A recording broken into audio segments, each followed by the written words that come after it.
يا ربي شكرا هديت قلبي شكرا.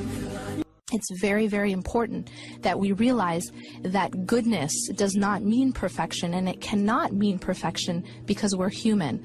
Goodness rather is the fact, and Allah subhanahu wa ta'ala, subhanAllah, when He describes the people of Jannah, when He describes those who will get to Jannah, He describes them as people, as people who repent, as people who, when they make a mistake, when they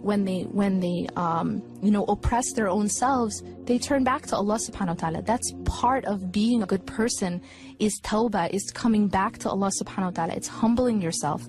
It's not being perfect. It's not never making a mistake. So realizing that actually prevents you from becoming hopeless once that does happen. And I think that this whole idea of perfection is actually also something that shaitan uses against us, and I'll explain why.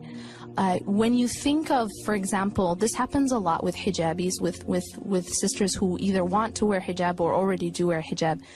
A lot of times, one of the tricks of shaitan is this: is he'll whisper to you, because of this idea of perfection, that you really shouldn't wear hijab until first you become perfect.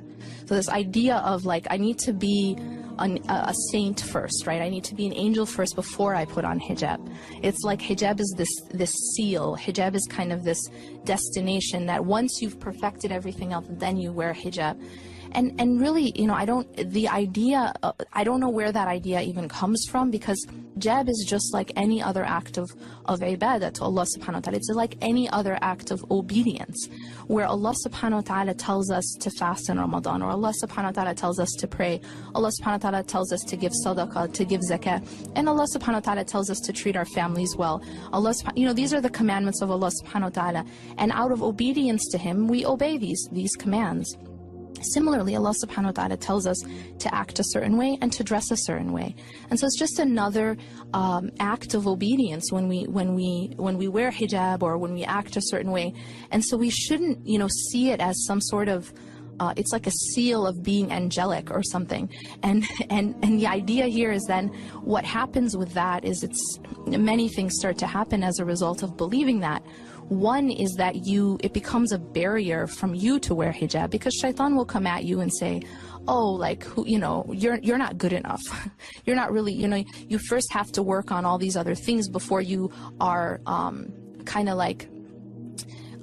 worthy enough to wear hijab, which is very strange, because hijab should be an enabler. Because one of the things that hijab does is it actually protects you. It actually serves as sort of like an extra barrier between you and the haram.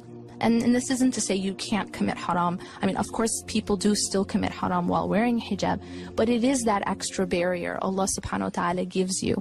So it actually should be an enabler to get closer to Allah subhanahu wa ta'ala. It should be a means and a tool to help you get there, rather than just a seal once you're already there. So this idea, again, it also makes us very intolerant when we see, for example, a hijabi who is maybe she's not doing the best job, or she's not being quote unquote the best Muslim. People are very judgmental of her, more so than they would be of somebody who isn't wearing hijab. And that doesn't really nobody says that once you wear hijab you all of a sudden transform into an angel. You're still a human being, and just like other people, you still have your weaknesses and you still have your faults. So the idea is that it's just another act that we're trying, that someone tries towards the path of Allah subhanahu wa ta'ala. Some of the questions that people have been asking, there's a number of questions that were regarding hijab, for example, asking how can you for example, convince someone to wear hijab, or how can you get basically how do you get the courage to wear hijab? And I think that anytime we ask a question like this about hijab or otherwise, wearing hijab or not wearing hijab is really it's kind of like a symptom of another issue.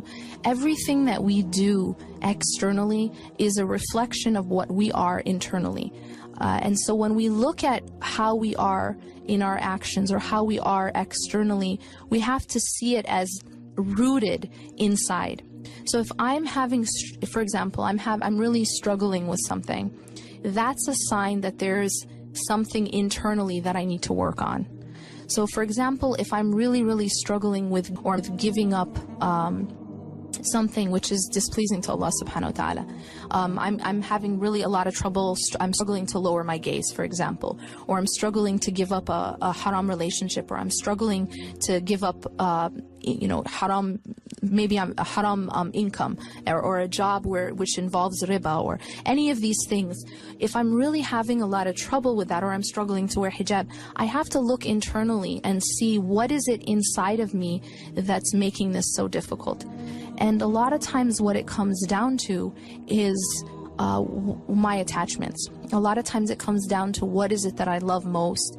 And these things that happen in our lives are really just to show us what we need to work on inside. They're a reflection of what we are inside, and therefore it points out those diseases, if you will, internally that need to be addressed. So maybe if I'm having trouble with my salah, or I'm having trouble with hijab, for example, maybe it means that I am too attached to what society thinks of me. Maybe it's because I'm too attached to seeking a certain type of attention, or